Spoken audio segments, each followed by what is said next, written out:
What's up? What's good? The Wolf is here with another Let's Talk, and welcome to the Star Wars Battlefront 2 Beta Let's Talk video. In this one, I'm going over everything I experienced in the game from gameplay to online connectivity. Then I'll give my honest review and, of course, what I would fix before launch. One quick tip that I would like to say to everybody is remember that with EA Access, you can play the game early, but only for sort of free because you still have to get the subscription for EA Access. And this is absolutely not a sponsored video. I would still recommend EA Access, but only if you pay for it using a prepaid code, because there's a lot of people that complain about credit card issues. It just keeps resubbing and stuff. I don't know. I've never had that issue myself, but then again, I've only used prepaid codes. That's why I say that. But yeah, I mean, if EA actually wanted to sponsor any of my channels or anything, EA, if you're out there, just saying, that'd be kind of cool. So let's get into the gameplay. First off, we have the ground infantry, as you're seeing on screen right now. And as soon as I got hands on with it, I said the guns need to have a little bit heavier of a hitting feel to them and do a bit more damage overall, because in the beta, most of the weapons felt like dollar store laser pointers instead of military grade energy beams. Not cool. The first Battlefront had a good feel on the weapons and an alright way of getting the non-loadout weapons, using cards to get equipment with the tokens scattered around the map and everything. Easy stuff.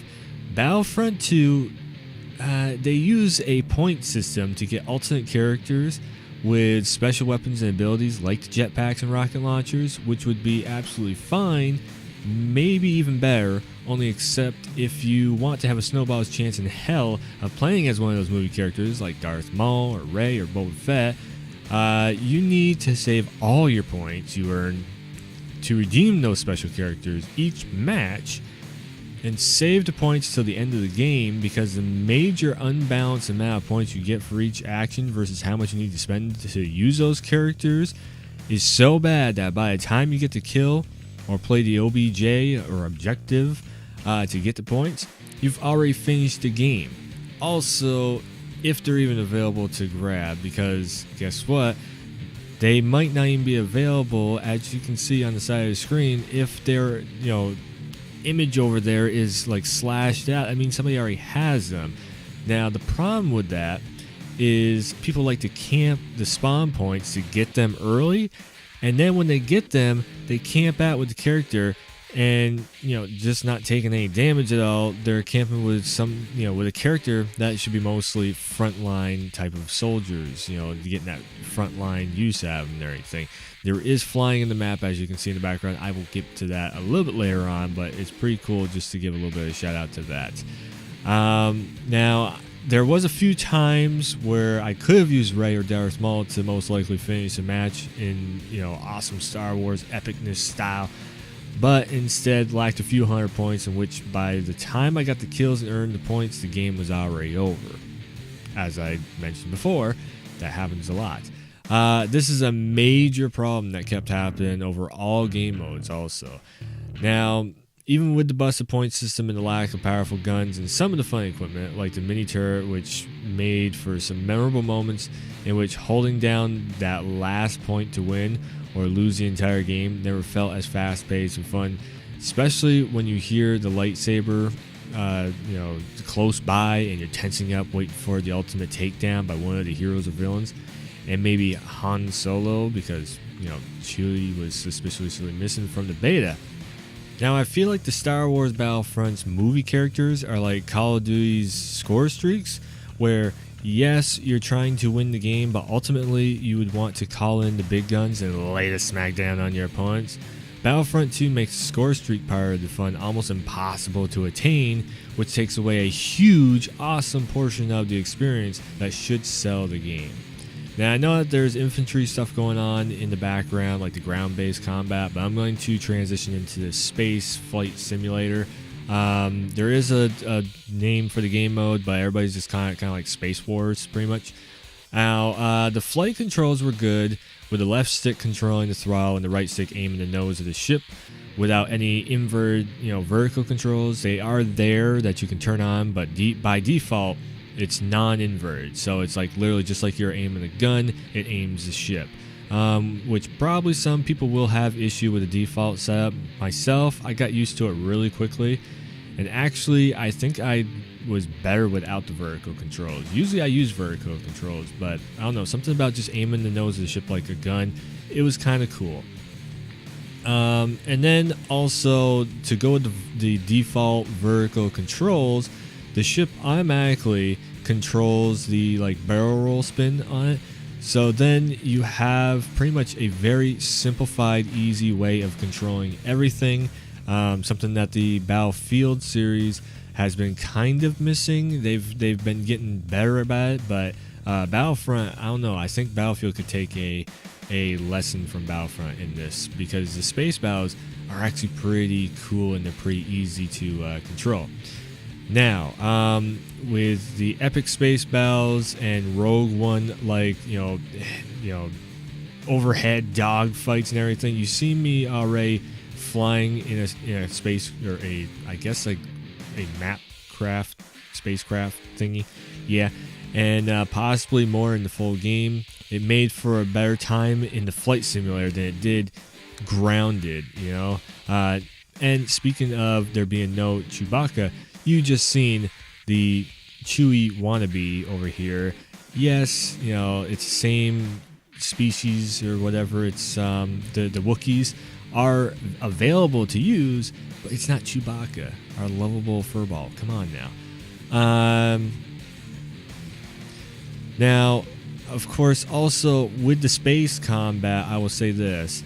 The point system was way more balanced, allowing for the movie character ships to show up a lot easier. Like, I flew the Millennium Falcon a few times over again. I got used to flying Boba Fett and Darth Maul's ships because I got them so many times. And they are all included, ready for combat. And they even have like a couple exclusive attacks to those ships. So the detailing of it, of like what they did in the movie, is actually there, which is a really cool thing, you know, to add to the package deal of the whole game. Now, on top of, you know, the ground infantry, you know, little extra units, and of course the ships and everything, came also the heroes and villains back. You know, all those, you know, movie characters are back. As you can see, I'm fighting Boba Fett right there on the screen. And yeah, it's actually a pretty cool time. All the cast has their signature lines and sound effects, some of which is ripped straight from the movies, I'm very sure of. That's what it sounded like anyways to me. I didn't confirm that or anything, but it really sounds like it. The movie characters were also easy to control. Right trigger, you know, is used to swing like lightsabers and shoot the pew pew pistols. The bumpers to use the force attacks, and the only real problem that might be a thing is the lack of health. I would say maybe add small amounts of health, you know, from kills, or drop health packs after kills. That would help out a whole lot. So then, you know, it's almost impossible to get the hero, or the movie characters, I should say. And then all of a sudden they're just dead in 2 seconds. It was a very big letdown. Like, I got Rey twice the whole beta, and I was trying, but every time you try, the game ends. As soon as I got Rey, I was dead, because, you know, everybody just clobbers you. Well, the first time I was dead. Second time I got a few kills in, and then I just kind of screwed up on a staircase and got dropped. Darth Maul, same way. I got a few kills with him, and then just absolutely destroyed, because everybody, you know, guns after you when they see that character. So the online gameplay, yes, connection was stable for the most part. There was a few laggy players, but the game itself was running smoothly, which is a very good sign that the dedicated servers were working properly, even though it was an open beta. You know, when you play a game in an open beta, and it's during peak hours of, you know, player population and everything, I mean, that means, just like Battlefield or the first Battlefront, that, you know, if you're experiencing lag or latency issues, it's most likely on your console end and not on the server end. Meaning, check your connection status of latency ping before complaining about the servers not running properly. Now, with all the online stuff, there is a most requested gamers, you know, choice for a game mode, and that is, yes, I'm getting into the story mode. Now, I don't want to get very far into story mode at all. I don't want to spoil a whole bunch of stuff because there's probably a lot of people that didn't actually check it out or see it because everybody's so focused on, I want to play multiplayer. But finally, in Battlefront 2, we have a full-on story mode with a new story to be told, which takes place right after the Emperor gets killed by Darth Vader. Tiny bit of a spoiler, I know. So it just goes to show that the story mode of the game takes place during The Empire Strikes Back. That's what, the second movie, I'm pretty sure, from the original trilogy. And a faction of the Empire wants to respect the last order from the Emperor, which is brought to him by a drone. Yeah, interesting stuff. I don't want, like I said, I don't want to say too much more about it because I don't want to spoil the story for anybody. But it does look like a fun addition, and I'd still really like to see, here's the thing. I'd still really like to see a story-driven action-adventure game, maybe similar to The Force Unleashed. But, yeah. That's where the worst news for Star Wars fans comes in, of EA being a bunch of assholes. So there was a project in the works, but yeah, Visceral got shut down. Probably one of the coolest companies out there from back in the day. And I mean, they've been making games since I think it was 94, maybe 96, somewhere around that. Don't quote me on the year. I'm bad with the years and numbers and all that stuff. But they've been making games for a long time. They were around when I was little. So, yeah. There was a project that got canceled when Visceral got shut down. Man, we're lucky to be getting a halfway decent Star Wars gaming experience at all nowadays. Because so many times when it comes to a Star Wars story game, they always get, killed off. They always get canceled and this and that stuff. So, maybe this will be a halfway decent story-driven experience in Battlefront 2. I hope so. Anyways, I'm going to get on to my honest review now. So, enough with talking about, what you can do in the game and all that stuff. We're getting into review time. So, should you buy it? That's the big question that everybody always asks everybody. Is this game worth it? I will say, probably not on release week.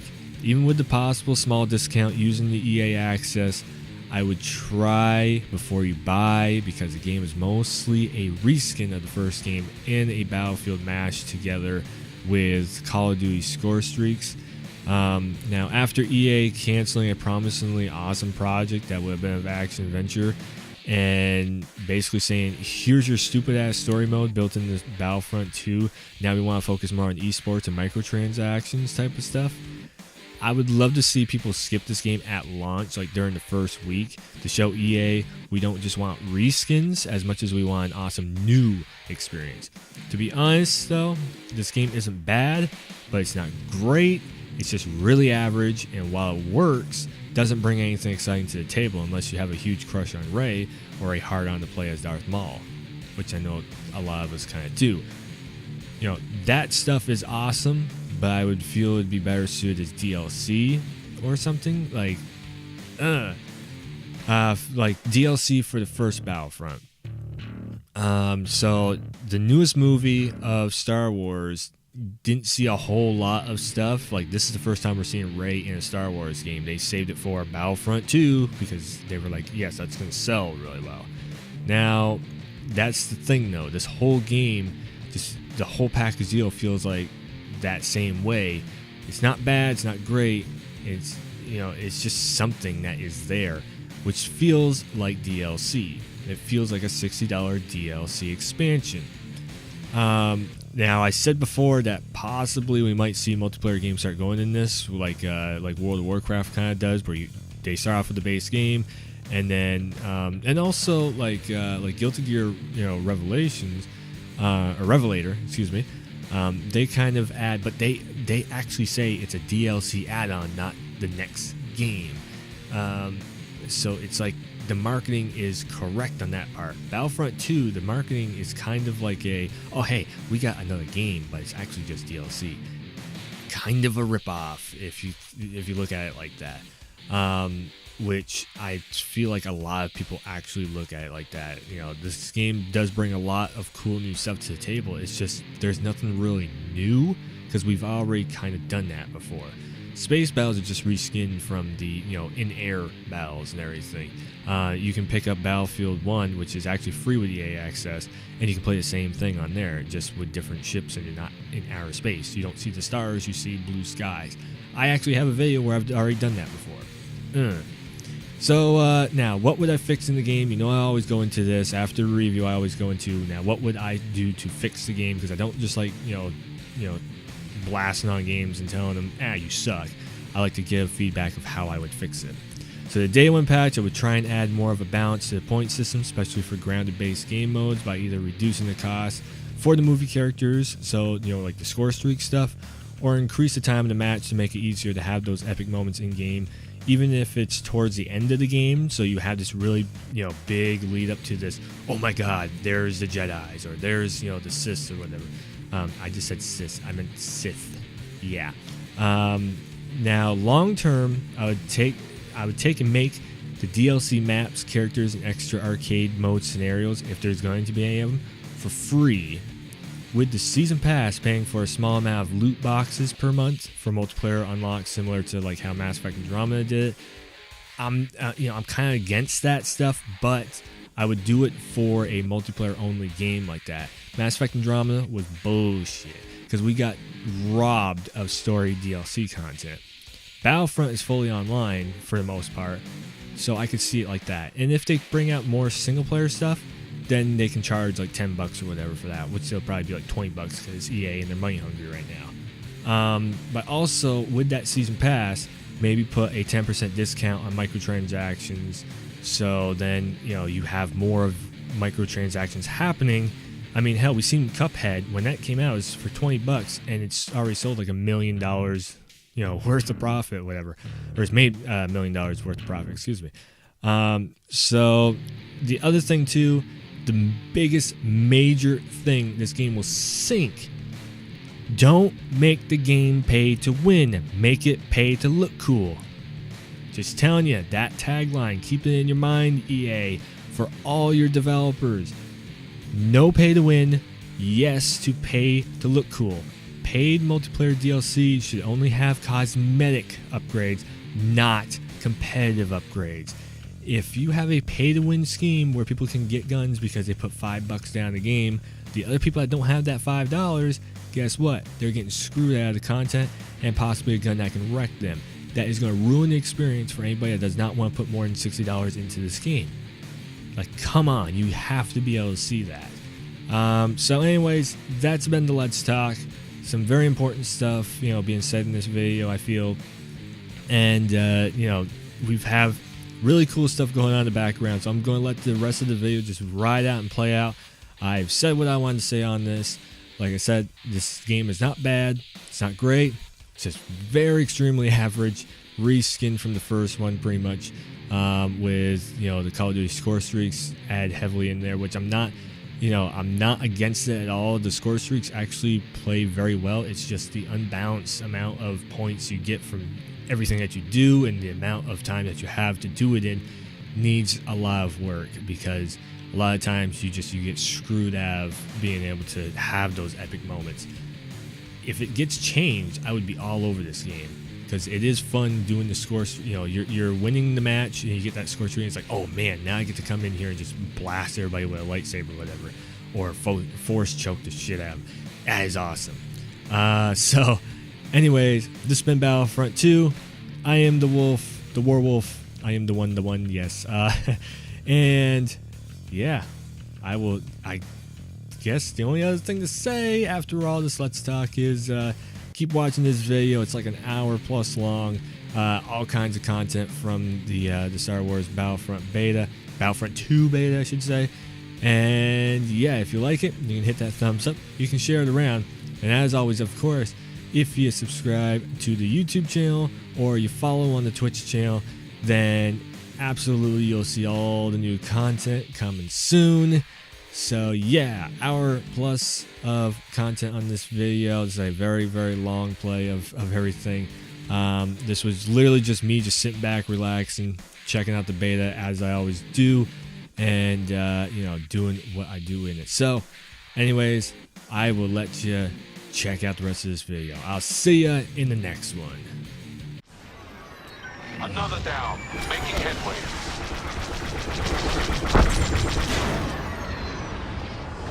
Put that back together right now. X-Wing down!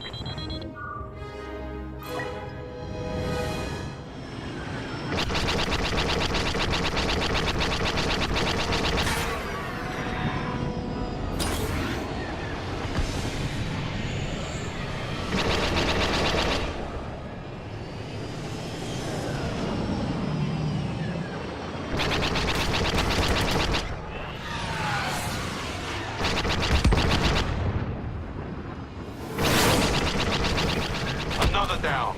Making headway.